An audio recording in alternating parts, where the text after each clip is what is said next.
Hello, BookTube. I'm at work. I did a video, and we're not open. I work, for those of you who are new to the channel, I work in a public library.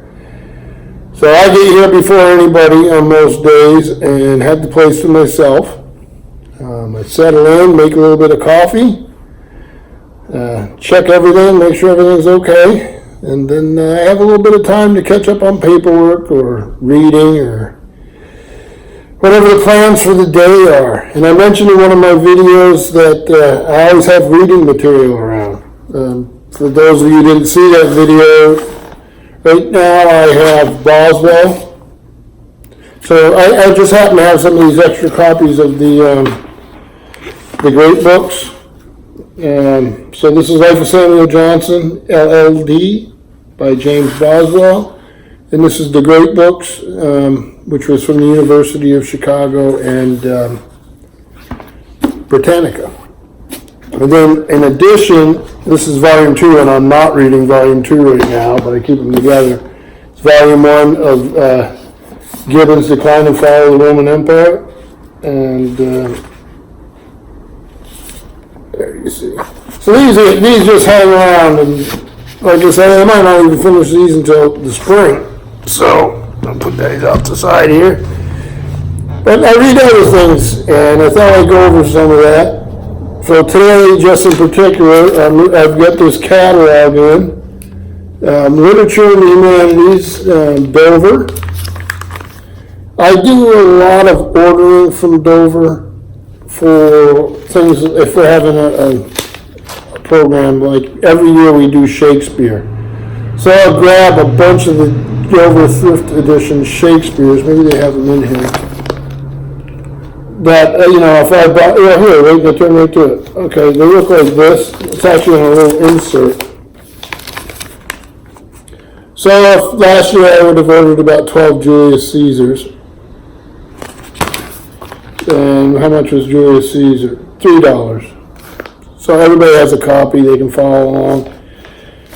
They're not going to be, and then the person who leads us has a Riverside Shakespeare. We have a few others, and sometimes I'll order different ones if we want to have more notes. So the notes aren't always top of the line. So in the morning I come in, so this was today in the mail, and see, a lot of times I put in the beginning what's new. Not all of it's going to be as much interest to us. So this one has a Halloween bookshelf, which actually is, if anybody can get this catalog, you just call them up and order it.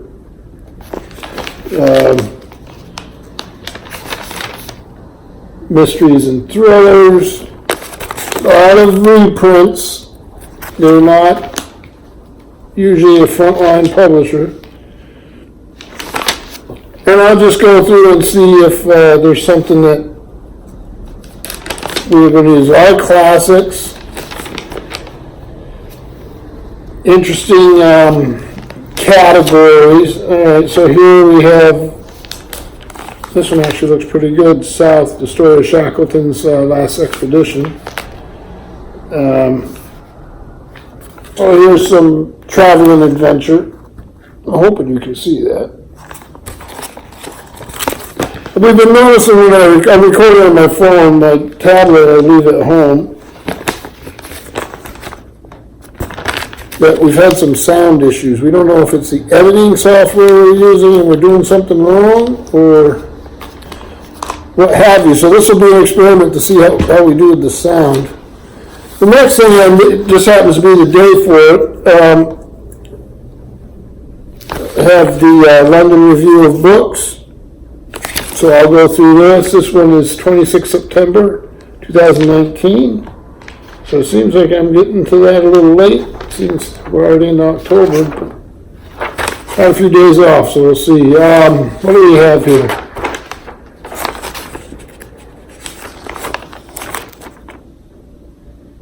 So we have the letters section, which can be quite entertaining, especially if everybody's mad at each other. We have ads at the bottom here. So the one I would notice is Gilgamesh by Michael Schmidt. And then A World Divided Global Struggle for Human Rights in the Age of Nation States. The article is Wedded to the Absolute by Ferdinand Mount, where the discussions about Enoch Powell, Politics and Ideas in Modern Britain by Paul Cawthorn. So I'll look at it off the top. Probably not something that will fit my library's collection right now. Got a rather risque picture there. I'm not going to show that page. There's a thing by How to Be Prime Minister, William Davies on Johnson and Corbyn. One Summer in America, Elliot Weinberger. So here's a big ad for the New Yorker.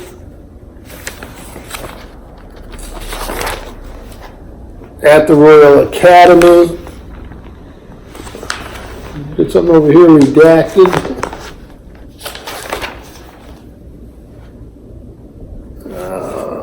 Cambridge Literary Festival. That would be sort of fun to go to, wouldn't it?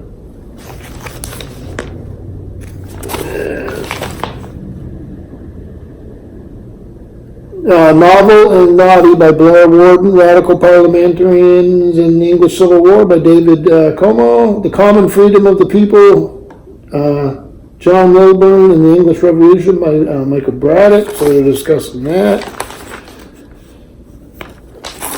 What's this book? City Debtors, City of Debtors, The Century of Fringe Finance.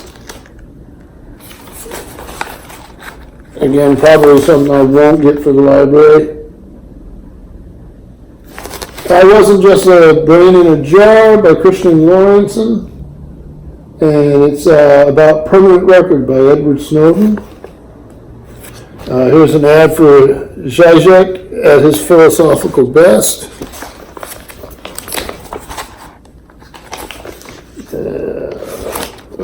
I'll just get in here in the morning, go through it, and see if anything's of interest.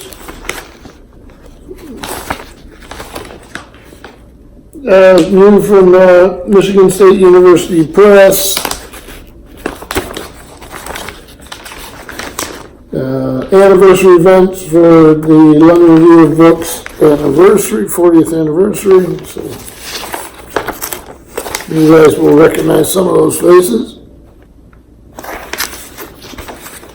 Roman Fever by Sarah Perry, which is about malaria and Victorian fictions of empire by Jessica Howell. It's a little too specialized for my library right now.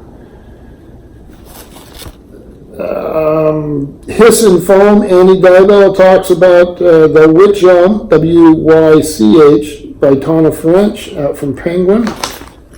That's more likely to end up here. Okay, here's Pound and Company by August Kleinsoller. Questioning Minds, Volumes 1 and 2, The Letters of Guy Davenport and Hugh Kenner by Edward Burns. Now, I might be interested in that, but that won't end up in the library. So, then at the end here, we just go, these are ads and stuff, which are going to be great fun. Find where I'm going to take my sabbatical. I don't get a sabbatical. Maybe, France or Ireland or something like that. Then the other one I get is New York Review of Books. And this one is October 10th. We're not even there yet. So the other one, the London Review of Books, is dated a couple days past, and this is a couple days forward. So I must be right in the wheelhouse. So again, from University of Chicago Press ads.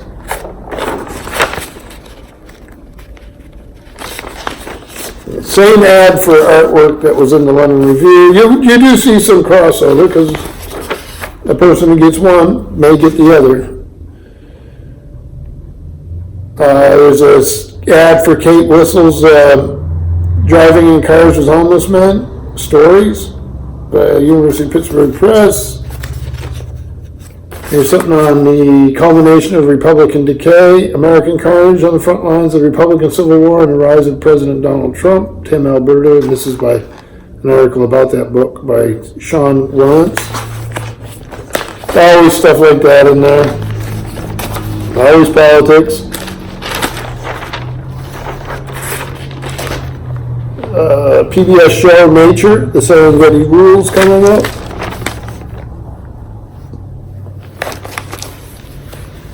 I'm not going to do every one of these. The Olivier Sisters, a biography by Sarah Watland, Oxford University Press, an article called Private Lives. These have these cartoons,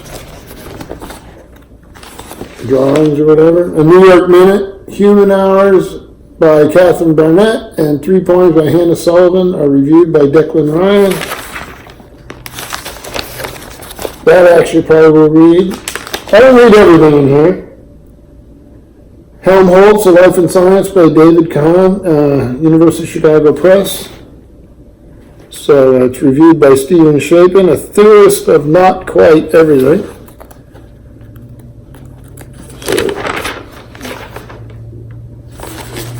just review after review, galleries and museum shows. So I'll go through those in pretty good detail. Chanting Down Babylon by Colin Grant, The Marvelous Equations of the Dread, a novel in bass rhythm. And that's by Marcia Douglas. There's a picture of Bob Marley.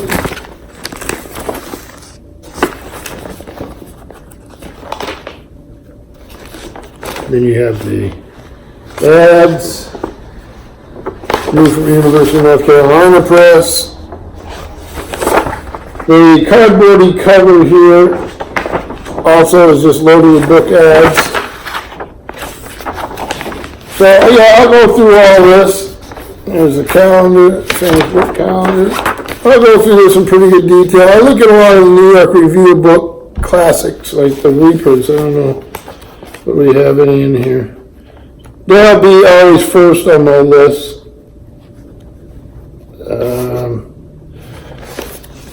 Okay, the last letters of prison correspondence, Freya and Helmuth James von Moltke, Tegel Prison, Berlin, in the fall of 1945. Helmuth James von Moltke is awaiting trial for his leading role in the Kreisau Circle, one of the most important German resistance groups against the Nazis.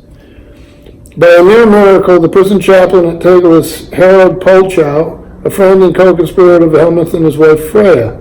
From Helmuth's arrival at Tegel in late September 1944 until the day of his execution by the Nazis on January 23, 1945, Polchow would carry Helmuth's and Freya's letters in and out of prison daily, risking his own life.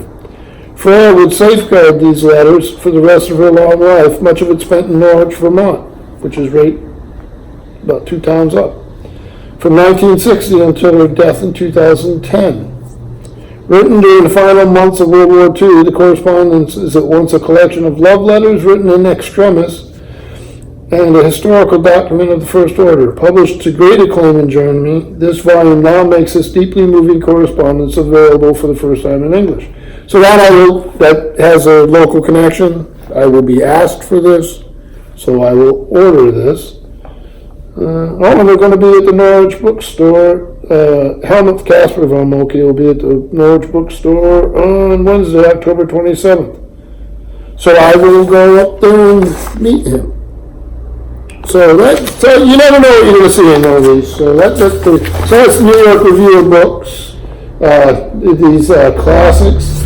It's a reprint series for the most. I don't know if they've got any others in here. Reprint series for the most part. They usually have a couple of new ones. They'll have a whole list of them to order. Yeah, that's the only one I see. There's probably more. So that's how I start the morning. Just looking and seeing if I need to order books. My coffee's about ready. So the first thing I do is put it on a pot, obviously. Move the mail to my desk downstairs. That interests me. Throw away what doesn't. If somebody else has them aimed at them, like the youth librarian or the assistant librarian, I give it to them, put it in their box. And this is like the best time of day. I love it when the patrons come in. I love doing all the other stuff, but there is sort of something nice about sitting and having the whole joint to yourself. So I hope that wasn't extremely boring, but to me it's not boring because it's my favorite part of the day. And yeah, have a good week. Thank you, BookTube.